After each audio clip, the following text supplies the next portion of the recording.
Great. So what I'd like to do, the structure for today is really pretty straightforward. I have a couple of slides and we'll put some subjects out on the table, and then I want to promote a dialogue between everyone. The goal is that you'll walk away with a few nuggets of interesting information, and maybe you meet a few people that you may want to connect with later. And we'll be done in an hour, and hopefully you find it beneficial. So what is the ownership journey? The ownership journey is what I've discovered over 20 years of consulting of what the experience is for a private company owner from, from Right. when they start with their business until the exit process. We're going to cover 2 or 3 parts of that today. We're not going to cover the whole thing.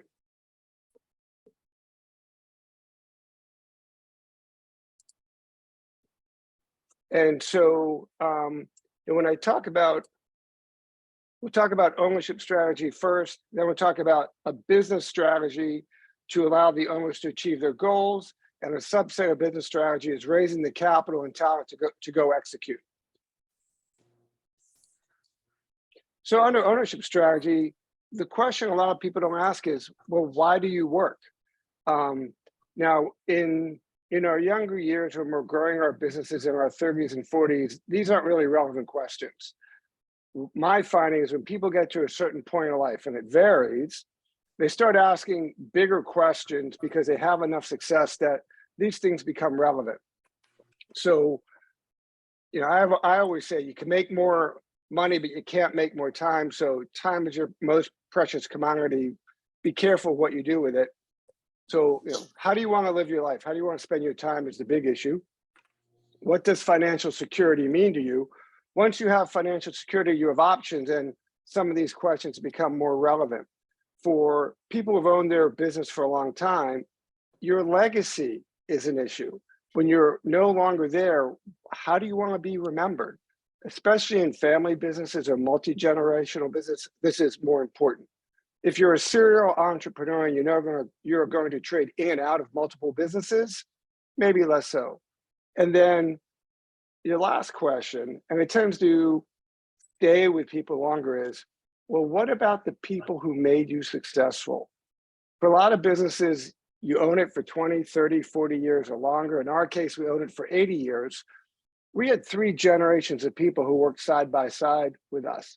I know because they went to work, I went to college. And so there's a question of, well, how do we make sure we do right by them? So I'm not here to say what the answers are. I'm saying these are the questions that tend to get people's attention. If you focus on these, it makes your ownership experience more productive because you get to where you want to go. So secondly is, what about business strategy? I had a mentor who came out of West Point, 2 tours in Vietnam. He bled Army all the way through, and he said, it's about simple plans well executed. So certainly when I was coming up through business school, strategy was about an 80-page PowerPoint with lots of charts and graphs, and after you gave the presentation, it went on the shelf and wasn't used before. I'm trying to address an audience of private and family businesses, typically 10 to 100 million revenue, certainly larger and smaller, where that is frankly irrelevant. For most of these companies, a 2 to 3 page document with bullet points is what they need to manage their organizations. It's really more about execution on the private company side than strategy. If you're running a large company and you've got hundreds of product lines and divisions and you're in 70 countries, that's just a different world.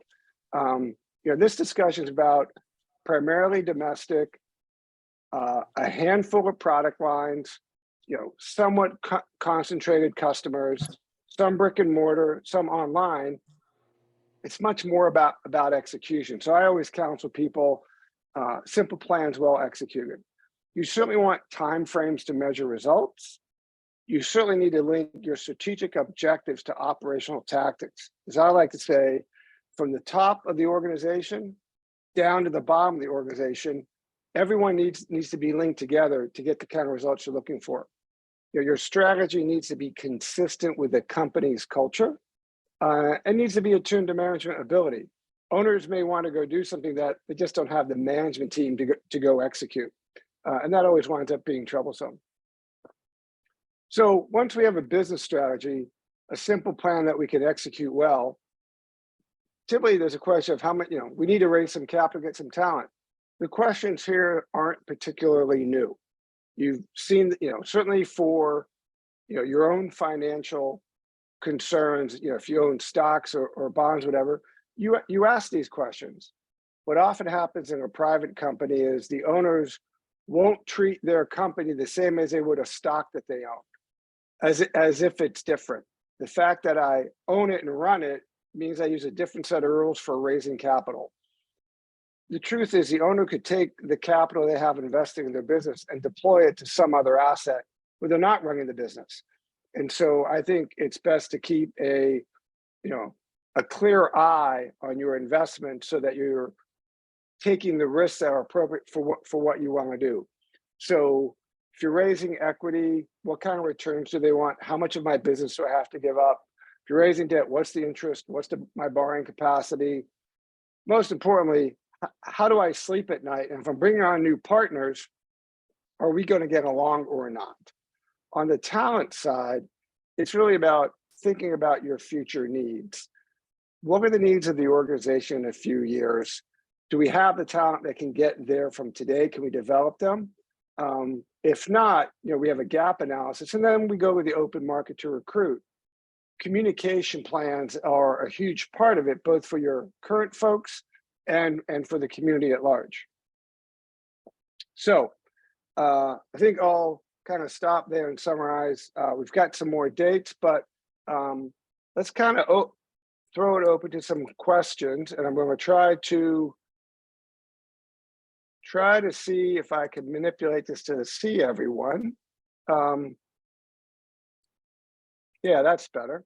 So I'm going to reach out to Michael Richter if I can. Michael runs an investment bank out in Colorado. He's seen lots of companies deal with both the strategy process, the transition process. He's seen owners sell their business, get a lump of money, and move on. Mike, if I can ask, what kind of resonates with you? What thoughts might you have to share with the group? I think all sorts of stuff, but thanks, Bruce. I would say, raising capital is interesting for some folks. We think about it in different life stages of the business, right? Where you see what happened with SVB and a lot of the startup VC communities, but we work with more like mature businesses like Bruce, kind of 10 to 100 million in revenue as well.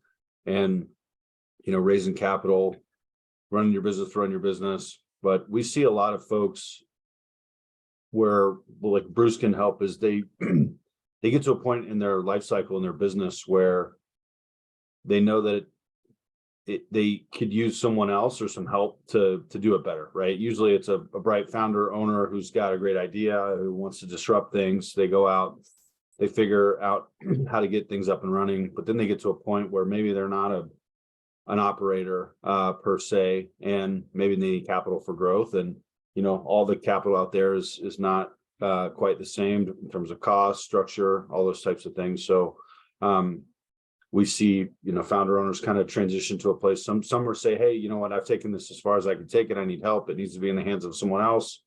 And then, of course, there's all sorts of a la carte options out there as they progress. But raising capital can be difficult. Some of it's about timing. Some of it's, we always tell our folks, if you can get it, if you need it, take it, because sometimes when you really need it, it's not going to be available. So I don't know if that's what you were looking for, Bruce, but I'm happy to answer the question. Just looking for some perspective. I know that Ray has built and bought and sold a couple of businesses along the way. Ray, to the extent you're comfortable sharing some thoughts or experiences on, what it's like to own a business or developing strategy and growing a business or deciding to sell a business, is there something that you'd like to share with the group? I got unmute.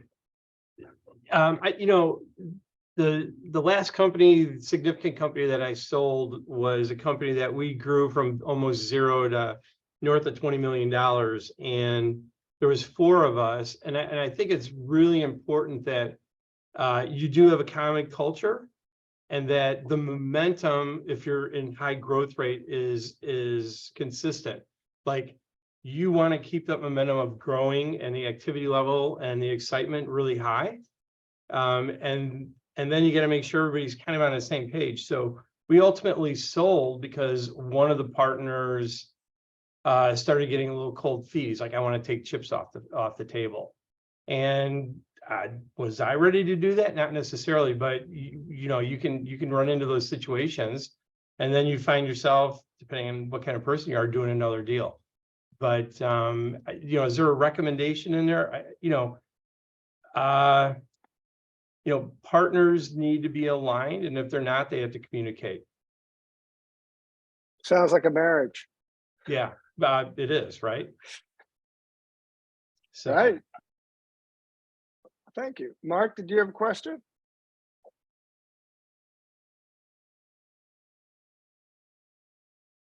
Mark, you're on mute. I thought that was a good point about alignment. I was a business owner 30 years ago and eventually exited my company. But where the wheels came off, if you will, is when one principal shareholder's alignment diverged from that of the other three shareholders, and it created a very significant disruption in the business. And I think keeping the culture, is the beginning point where you create the culture, and keeping that focused in alignment with the other shareholders. Otherwise, things get off the rails entirely. And I guess, when I took some notes here about, why do you work? What do you want your life to be? What do you want your business legacy to be? That really resonates with people in my stage of our careers, because, that's really what we have left to develop and pass on to the next generation. So I'm on a really great team of advisors, and got a very deep bench of people to follow on with my strategy. And I think all of the things that I'm thinking through myself kind of resonate to the processes that you have developed and are talking about here today. So those are some of my thoughts.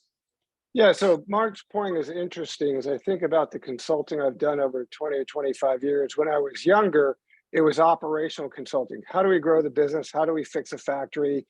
The blocking and tackling stuff. And over the last 10 years, it's transitioned to this ownership work. And I was trying to figure out, it's not that I'm that much smarter. The real answer is my referral sources have gotten older as I have. So when I was in my 30s and 40s, my referral sources were in their 30s and 40s, and everyone's building a career, or they bought their first business, or they're trying to do something. And then as we moved into our 50s and 60s, well, these people have been running their businesses for 20 years. They have success. They tend to have some degree or substantial financial security. They're seeing their friends older than them buying and selling companies. And then these questions come to matter. And that's part of the genesis of kind of this whole thought process. Is it doesn't matter where you are in a stage of life. And to Mark's point, so most of my consulting work now is ownership issues and board issues. I could do operational consulting, but that's not why people call. Of course, they're going to someone else. So that ties back to my own opening comments about when you're in your 30s and 40s, these questions may not make sense. But as you get in the second half of life, they say, you just start asking yourself questions. They just kind of happen naturally. And that's what drives people to engage on the issues. Well, and the other part of it I'd add is, generationally, with the baby boom being in that, 50 to 70 age category, 55 to 75 age category, now's the time to transition the wealth. Otherwise, you leave tremendous amounts of wealth on the table. And, my practice over the years has evolved to where I'm now doing more work with that transition process than I am on what I did 20, 30 years ago. And you work with a lot of owners who sell their businesses and either have traditional retirement or go to a next stage of life. And they've got plenty of money in the bank, but what kind of things you've learned about how people deal with the transition process? What I call life after the deal. Yeah, it's interesting. My team 5 of us have gone through the certified exit planning curriculum. And one of the things that we learned quickly in that process is that 70% of business owners regret the sale within the first 12 months of the sale. And it isn't so much the financial regret, it is the giving up the lifestyle, the corner office, the country club, the prestige within the community. And they're down in their basement playing pool at 9:30 in the morning by themselves. So Absolutely. It's not about the money. It's about a loss of purpose, a loss of identity, the loss of the social network through work, and certainly the prestige in the other fringes. If you work 60 or 80 hours a week for most of your life and then you give it up, you need to go fill those 60 or 80 hours with something meaningful. Otherwise, you're going to be unhappy. exactly.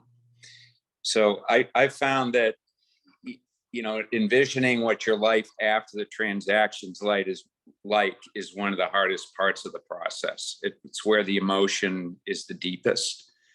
The dollars and cents of it, most business owners, they think their business is worth X and it's really maybe less than X. But they don't value the emotional transition appropriately. And I think that's where a big disconnect is. There is some research. There's a couple books on it. I'm doing some investigating into it, but there's a real need for figuring that out, because doing getting the business ready for sale and executing a good transaction, there's many good professionals, several on this call, who can help people do that. But once the deal closes and you have this celebration dinner, then what do you do the next day when you wake up? Nobody comes up and gives you a roadmap for that. No, they don't. So JD, if you care to share your thoughts, you do a lot on LinkedIn. You help people move through their career or reposition through their career. You interact with a lot of folks in commerce. As you think about the question of, hey, if I'm a business owner, I need to attract good talent, are there any stories that you can share, or words of wisdom you can share with the group? How much time you got? We have 39 minutes. There you but I'm go. not suggesting that you use all of it. I know. First of all, good to see you, Ray. It's been a while. Ray, by the way, has excellent taste in hair, as you do as well, Bruce. So, it's interesting. Bruce, you're a guy that I followed for a long time on our respective ownership journeys. I love your perspective. Thanks for bringing a fresh discourse here today. I think about my own ownership journey as a guy that went into business at a time when it was probably not the best idea to go into the business I went into. Think back of where you were at 2006. We were at the headwaters of the Great Recession. It wasn't the time to turn to my wife and say, honey, I think I'm going to be a LinkedIn specialist, at a time when no one was outsourcing any kind of work that I do today. So a lot of things had to fall into place for me to have a career, and it was a complete intangible, a very high risk.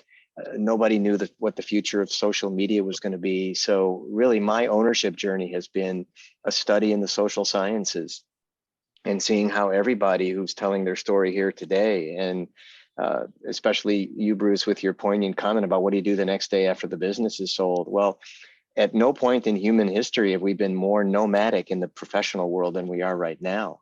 We've been thrust into all sorts of value shifts since the onset of the pandemic.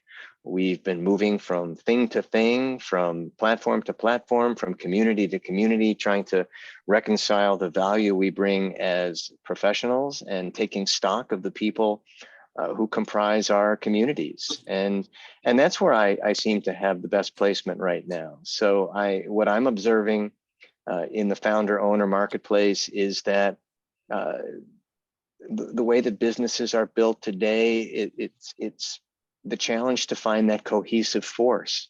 And that's where I like to plug in as a LinkedIn advisor, is giving them the brand infrastructure they need to go out and be researched well in the marketplace, and to ideally attract the kind of suitors or top talent or strategic partnerships that will really move the business forward. And that's a responsibility. It's an ongoing challenge that I meet daily, and literally one person at a time, just hearing their challenges, creating a psychologically safe space where they can tell me their stories, and determining where I'm aligned and a good fit for them. So that's really my challenge as an owner. As for LinkedIn, it's so malleable and so flexible and so elastic. It can accommodate. What is LinkedIn today, and how has it changed since 2006 when you started? I mean, we all use it. We all, we all rely on it. But what the hell is it? Well, I think the reliance has been even greater. I think it's just this kind of, I really bring a frontiers mentality to it. It is this vast frontier that we are exploring every day. And we are kind of writing our own playbooks. And that's the guided implementation piece that I bring. I really don't work off templates. There is no official playbook. There's no magic bullet. It's just something that we look at. We try to see where can we assert force on this system, and we open conversations with people. We drive conversations. We see if, where can we collaborate, and we try to forge some in. And LinkedIn is the seamless interface between getting to someone through a name or a thumbnail photo or an introduction. And it works in mystical, magical ways, Bruce. I'm not sure I could adequately explain in a short time, but you spend enough time on the site, you'll start to put things together and ideally build a nice trail for yourself. It's as if JD, LinkedIn has become the new cold calling tool. Well, I don't advocate those spammy messages and approaches, but you're right. It's become the wild, wild west out there. It's very offensive to what some people are doing. Very annoying. And you have to be careful who you accept invites to, and you don't want to be in everybody's living room. True.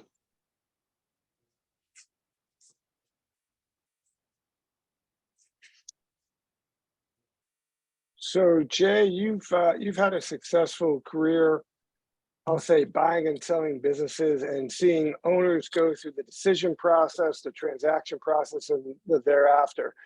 Given some of the thoughts we've exchanged so far, do you have anything to add to what should people be thinking about, either regarding their own business or friends who are owners that they might be counseling? Well, Bruce, thanks for the invite and the opportunity here. I think there are a couple of thoughts. One, over the years, I've had some very good friends who've been working into their 90s, and they were very happy. Working not necessarily in terms of day-to-day running businesses, but remaining active in businesses and volunteer organizations. And I think that there's a lot of opportunity there for self-fulfillment when you do that kind of work. I personally have been, president, CEO of a number of businesses. I'm at the point of my career, which I really don't want to run on a day-to-day basis businesses, but be influential and add value to businesses. And that's what I find as doing board work for companies, for family businesses, to be very, very interesting. The challenges are always significant, and they are opportunities for those families to grow in the degree to which I can add value to their process as a board member is very interesting. Somebody mentioned in terms of selling businesses, and one of the things I found in this work is that when you're buying a company, the integration process is really important. And one of the things that I found is that the owner entrepreneur of a company that is selling their businesses that we've bought, they don't want to stay around very long. They're off to their next adventure, and they're gone pretty soon. I remember sitting on one board meeting where we were discussing the acquisition of the business, and I said, so who's going to run the business after Mr. X leaves? And nobody really kind of understood that, but a year later he was gone, and we had to have a process of succession into that role of running this company. it worked. I mean, it worked because we got a bunch of people who really had the experience of doing that and have, taken that opportunity to get it done right. And the last thing really is succession. A lot of things that I've been working on have related to succession and transition from one family member to another. So, in terms of, what's the next phase in terms of the journey, for me, it's really been to be actively involved inactively. I've enjoyed that process a lot. Be active, but don't have too much operational responsibility. I know you do serve on a number of boards, and I know other people on this call have expressed interest in board work. Do you have 2 or 3 pointers on what people should do if they're interested in finding their first board seat? I wish I had I wish I had the magic answer, Bruce. I don't. It's really through networking. As you know, Bruce, we started an organization called the Private Directors Association, which helps people in terms of understanding governance, understanding how you position yourself for a board seat, and then also making some seats available to people through the process of sending those to the members. Interestingly, I don't know where everybody lives on the call, but we're 22 chapters strong now around the country. And I think there's 2,700 members of the organization. You were on the early stage of this, Bruce, as I recall, and Yeah. we started this back in 2014. Great network, great people, and it's been helpful in terms of the process of finding board positions. No guarantees for that, but at least it helps you in terms of understanding what you have to do. Yeah, one of the things I was once told about board work is it's not who you know, it's who knows you is what creates the opportunities. And I have found that to be true. So we have a couple folks on the call we haven't heard from yet. Certainly, if they want to chime in, this would be a great time. If not, we certainly respect that. There's no obligation to jump in front, but certainly open to new thoughts and ideas on issues around owning your own company, growing it, funding it, getting talent, and then what happens thereafter. I guess my question is, I am a military contractor and I come from a family of senior ranking military personnel. They do black ops. Just leave it at that. Thank you for your service. And so I came into military contracting relatively late, given the scheme of things for this family. They're Rangers, they're brigadiers, etc. I do aerospace and defense on the cybersecurity side.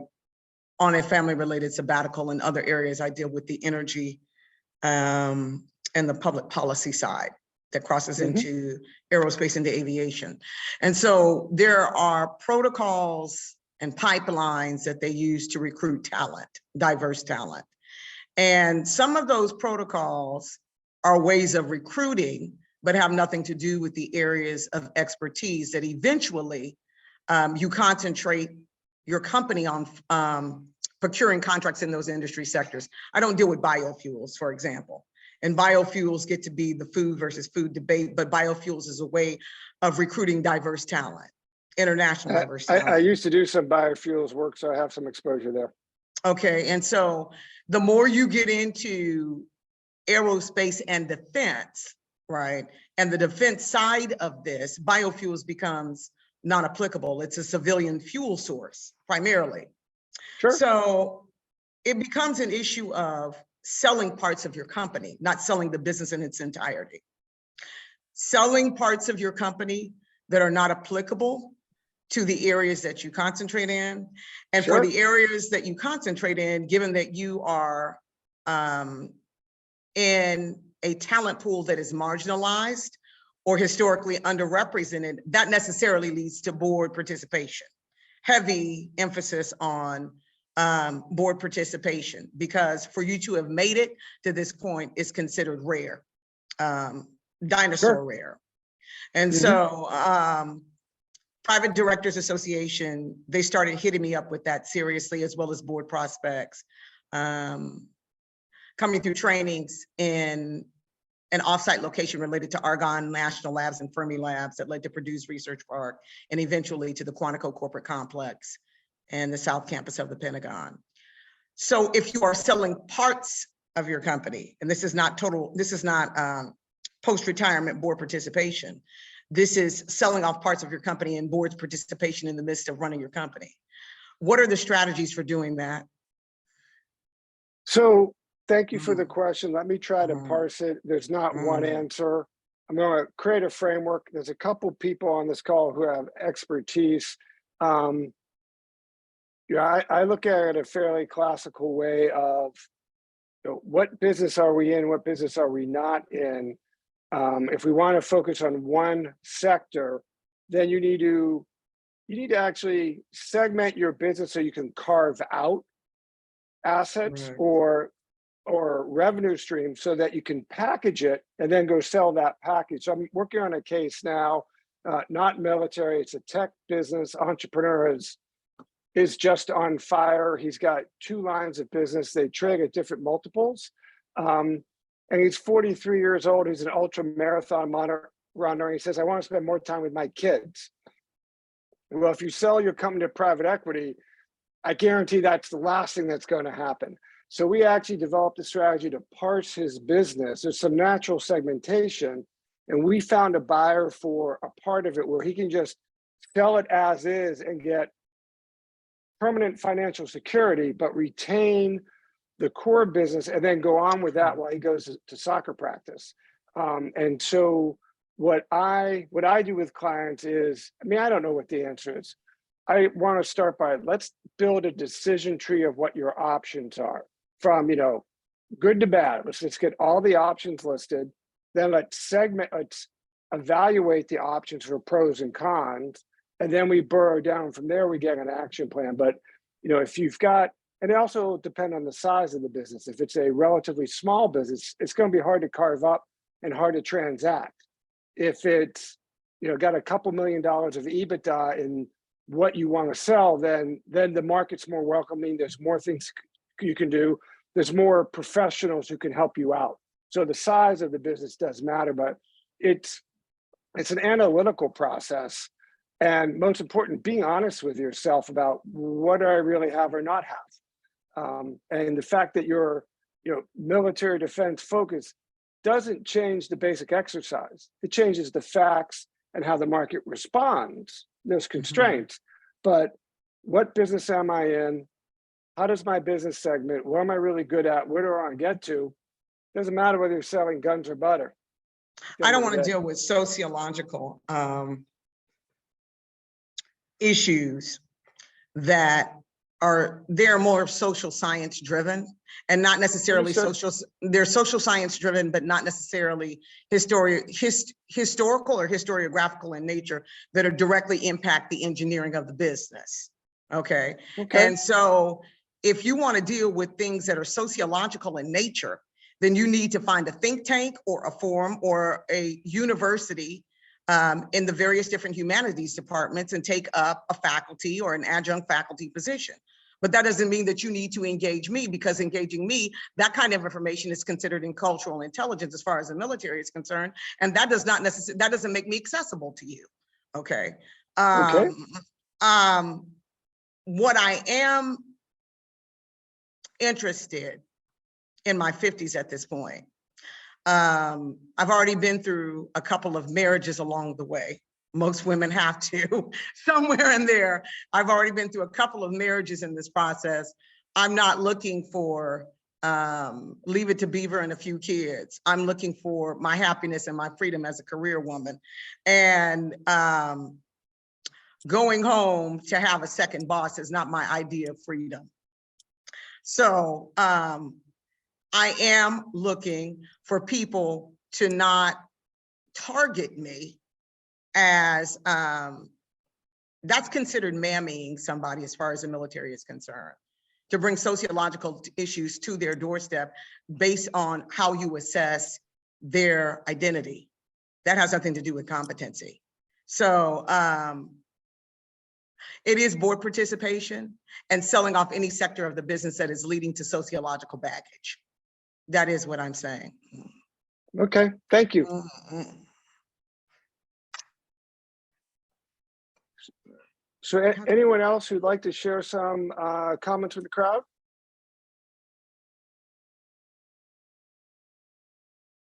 Well, then, okay.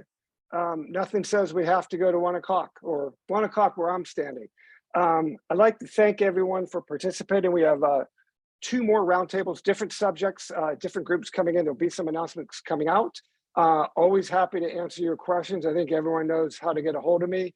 If you want a copy of the book and don't have it, just send me an address. I'll be happy to mail you one. And with that, thanks for your time and have a great day.